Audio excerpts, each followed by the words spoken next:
안녕하십니까, 엑스텐입니다. 오늘 뉴욕은 토요일 날인데요. 날씨가 굉장히 화창합니다. 주 초서부터 주 중반까지는 비가 많이 내렸다고 하는데요. 그래서 꽤 습했었는데 이제 햇볕이 많이 비추고 있습니다.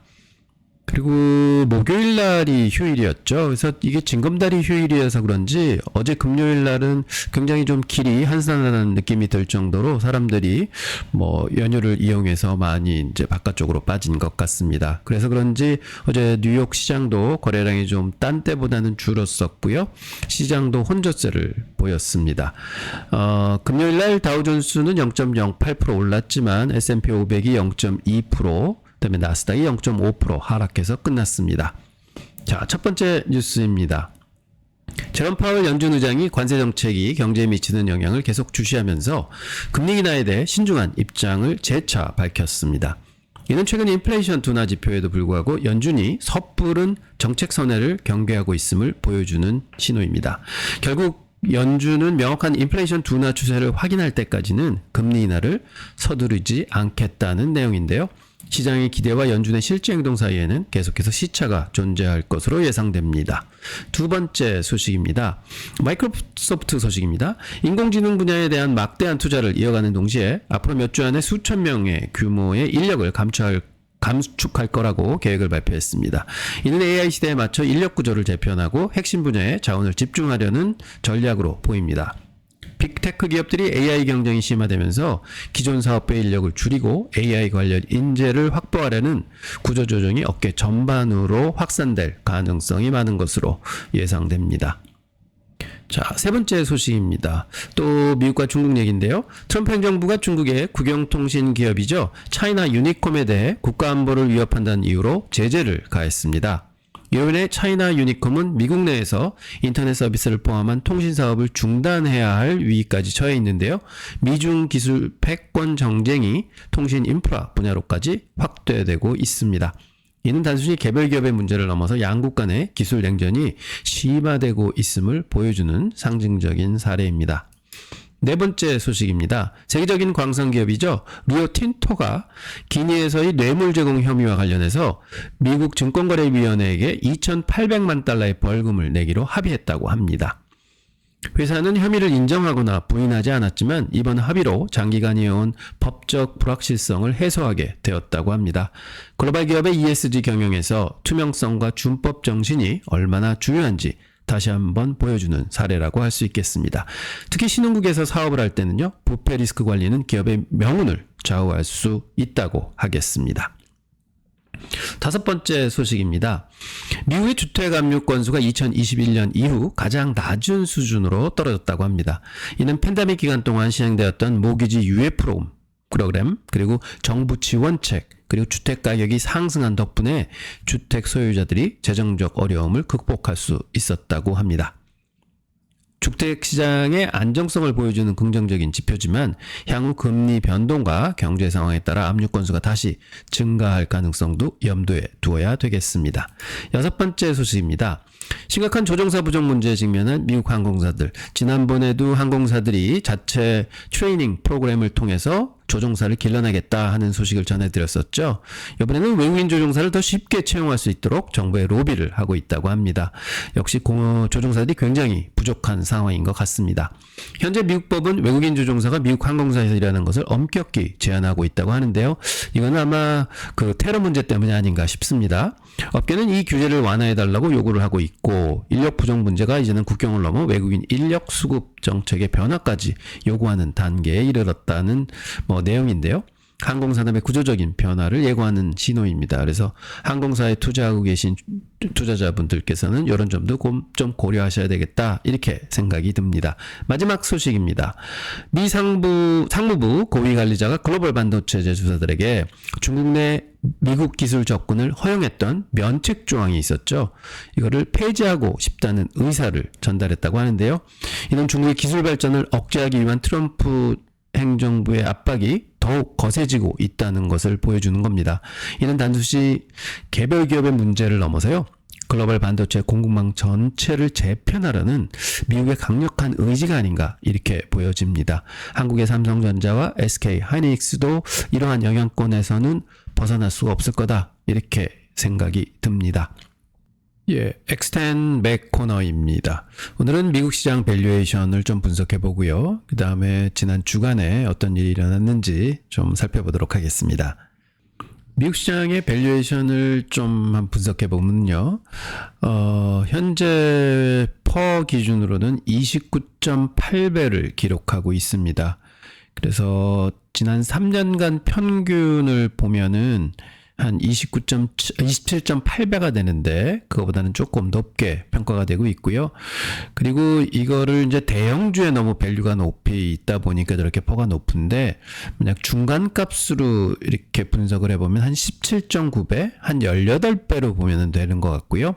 또 최고 퍼가 높았을 때가 언제냐면 33배였습니다. 그때가 작년 12월 중순 정도 됐는데요. 33배까지 갔다가 지난 4월에 거의 평균치 아래로 내려왔다가 다시 평균을 좀 넘어가고 있는 그런 상황인데요. 그래서 최고치 퍼보다는 조금 낮게 돼 있는데 지금 현재 미국 향후 기업들을 전망하는 전망치는 연평균 한 15% 성장할 것으로 시장은 예상하면서 밸류에이션을 하고 있다고 합니다. 그래서 보면 투자들은 시장에 대해서 현재는 약간 중립적이다 이렇게 분석을 하고 있고요. 기업 이익들이 과거 평균 성장률과 비슷한 수준으로 이제 성장을 할 거다. 그래서 성장에 대한 기대는 아직도 시장은 가지고 있고, 그래서 시장퍼는 3년 평균인 27.8보다 조금 높게 거래가 되고 있다. 저희는 볼 수 있을 것 같고요. 그 다음에 지난 3년간 기업들이 이익 연평균 성장률은 한 3.1%가 되고요. 그 다음에 매출은 연평균 한 5% 정도 증가했습니다. 그래서 이걸로 보면 기업들이 전반적으로 더 많은 매출을 창출하고 있다. 즉 성장은 지속하고 있다. 그리고 이익도 또한 함께 증가하고 있다. 그래서 미국 경제는, 즉 미국 기업들은 굉장히 탄탄한 성장을 하고 있구나. 저희들은 이렇게 볼 수 있을 것 같습니다.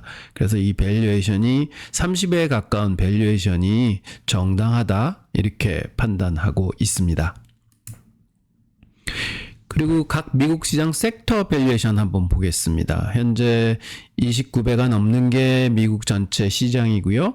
리얼리스트 섹터, 즉 부동산 섹터가 한 50에 가까운 밸류에이션을 받고 있고, 텍 섹터도 한 48배 정도 가지고 있고, 헬스케어가 43배, 뭐 이렇게 쭉 내려옵니다. 에너지 섹터가 제일 적죠. 의외로 부동산 섹터가 가장 밸류에이션이 높은데 그 이유는요. 미래의 성장 가능성이 가장 높은 분야로 이제 시장이 생각을 한다. 그 이유는 뭐냐면 지금 현재 그로스 포캐스트가 12.5%에 찍혀 있습니다. 이거는 뭐냐면 작년 한 해 동안의 이익 성장을 한 7.9%를 이제 책정을 했었는데 그보다 훨씬 높게 지금 성장을 할 거다 했기 때문에 퍼가 굉장히 높게 붙어 있다. 그래서 지금 부동산 섹터는 지난 3년 평균이 46.2배 정도 됐습니다. 그래서 그거보다 조금 더 밸류에이션을 받고 있다. 이렇게 볼 수 있겠고요. 이 밑에 에너지 섹터는요. 즉 미래 성장에 대한 선호도가 가장 낮다고 보고 있는데 그렇지만 보면 3년 평균 퍼는 11.6이었습니다. 그렇지만 그보다도 17.4에 현재 거래가 되고 있어서 예전보다는 더 높은 P를 받고 있지만 그래도 전체 섹터에서는 가장 낮은 부분이다. 보면 크로스 포캐스터가 한 12.5밖에는 안 된다. 뭐 이렇게 볼 수 있겠습니다. 그리고 또한 재밌는 거는 기술 섹터는요.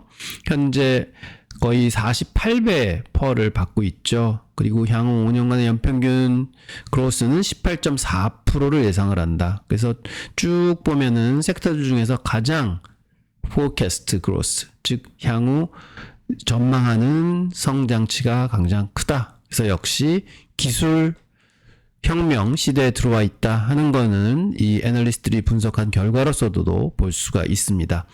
근데 사실은 과거에는 연평균 10% 성장이었는데 지금 18% 성장을 하는 거기 때문에 텍 섹터가 굉장히 밸류에이션을 높게 받고 있다 볼 수 있고요. 반면에 금융 섹터는 한 9.8% 성장을 할 거다. 그래서 가장 낮은 성장률 전망을 보이고 있습니다. 지난 일주일간 미국 증시 한번 보겠습니다. 전반적으로 시작해서 시장은 뭐 금요일 날 오후에는 갭 상승을 통해 가지고 굉장히 이제 플러스로 끝날 수 있구나 했는데 전부 다 밀려 내려와서 마이너스 수준으로 이제 일주일은 끝났고요.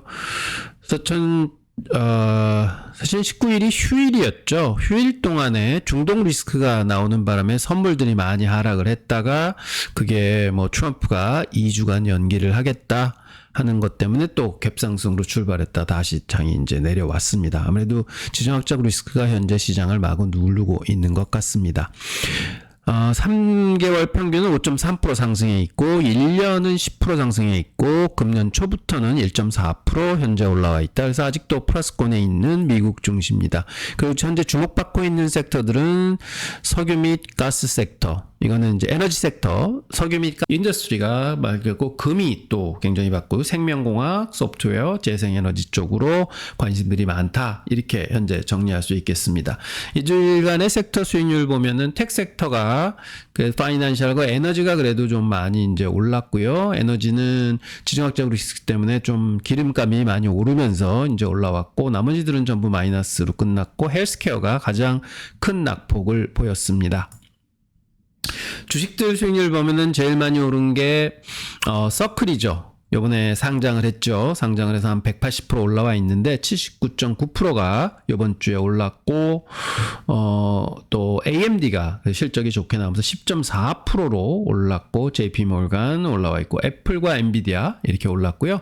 가장 많이 빠진 것들은 제일 많이 빠진 게 일라일릴리가 빠졌고요.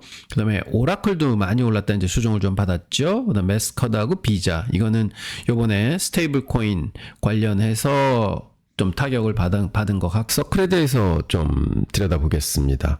뭐 요즘에 굉장히 많이 관심을 받고 있는데요. 뭐 스테이블 코인 얘기 나오면서 마침 또 이게 상장이 되는 바람에 열흘 상장된 지 이제 정확히 11일 거래됐습니다. 근데 벌써 240%나 폭등한 상황이고요. 그래서 이게 지나고 보니까 아이고 요럴 때 좀 잡았어도 충분히 수익 좀 났을 텐데 하는 생각 들고요. 뭐니 뭐니 해도 이렇게 핫한 주식은 그냥 상장일 첫날 그냥 동시효과에 사야 되는 거구나 또 하는 생각도 들 수 있습니다. 그렇지만 이렇게 IPO 오는 종목들이 많이 올랐다고 해서 이게 앞으로 진짜로 많이 오를 거다 또 생각할 수 없는 거고요. 처음 올라온 이제 애기이기 때문에 많은 것들이 확인되고 해야 됩니다. 근데 지금 당장은 스테이블 코인 이슈하고 같이 겹쳐서 굉장히 큰 폭으로 올랐는데 이게 유통 물량이 뭐 그렇게 많지는 않다고 그러네요. 그래서 결국은 기관 투자자들 좀 들어왔을 테고 뭐 추격 매수도 많이 들어왔을 테고 해가지고 이렇게 거래량이 터지면서 이제 고점을 다시 치고 있다 이렇게 볼 수 있는데요. 보통은 한 6개월 정도 후부터 이제 내부자 물량들이 나오기 시작합니다. 그래서 그런 것들이 나왔을 때 시장이 어떻게 반응할 거냐 하는 것도 좀 봐야 되고요. 그다음에 이게 독보적으로 혼자 있는 회사가 아닐 거잖아요. 그래서 경쟁자들이 어디에 숨어 있고 어떤 식으로 경쟁을 하고 있는가 또 이때 확실한 거는 스테이블 코인은 앞으로 계속해서 이제 성장할 수 있는 그런 섹터인 것 같고요. 그래서 많은 관심 가지시는 거는 맞는 것 같습니다. 자, 이번 주 시작하는데 이런저런 말씀 좀 드렸고요. 근데 지금 관건은 이제 미국이 이란을 공습을 했습니다. 그래서 과연 오늘 밤에 미국 시간으로 또 한 번 공습이 있을지, 그다음에 그 다음은 이제 이란이 어떻게 또 이게 나오게 되는지 하는 것들을 봐야 되는데 이제 지정학적 리스크는 ON입니다. 그래서 유가는 분명히 한 5%에서 10% 정도 내일 아침에 이제 그 정식 선물 시장이 시작하면은 이제 나올 것 같고요. 그런 점을 잘 보시면서 월요일 날은 분명히 충격이 있을 것 같습니다. 우리나라 시장에도. 그리고 전 세계 시장에 뭐 그렇게 되겠죠. 근데 이제 또 놓여 있는 거는 일요일 날 낮인데 여기서 어떤 일이 진행돼서 트럼프가 또 어떤 발언을 하고 앞으로 뭐 어떠한 이제 패스로 갈 거다 하는 또 얘기가 나오게 되면 내일 아침에 우려했던 것만큼의 이제 하락은 안 나올 수도 있고요. 그래서 이런 불확실성이 사실은 시장이 가장 싫어하는 거죠. 그냥 평탄하게 전 세계 경제가 이제 잘 소프트 랜딩을 해서 잘 돌아갈 거다 하는 안정적인 배경을 가지고 잘 하는 기업들의 좋은 자산을 투자하고 거기서 수익이 나는 모습이 진정 시장이 원하는 모습인데 지금은 불확실성이 너무 크다 하는 게 시장에는 아예 좀 싫다 하는 내용이 많지 않은가 이렇게 봅니다. 좋은 한 주 되시기 바랍니다. 감사합니다.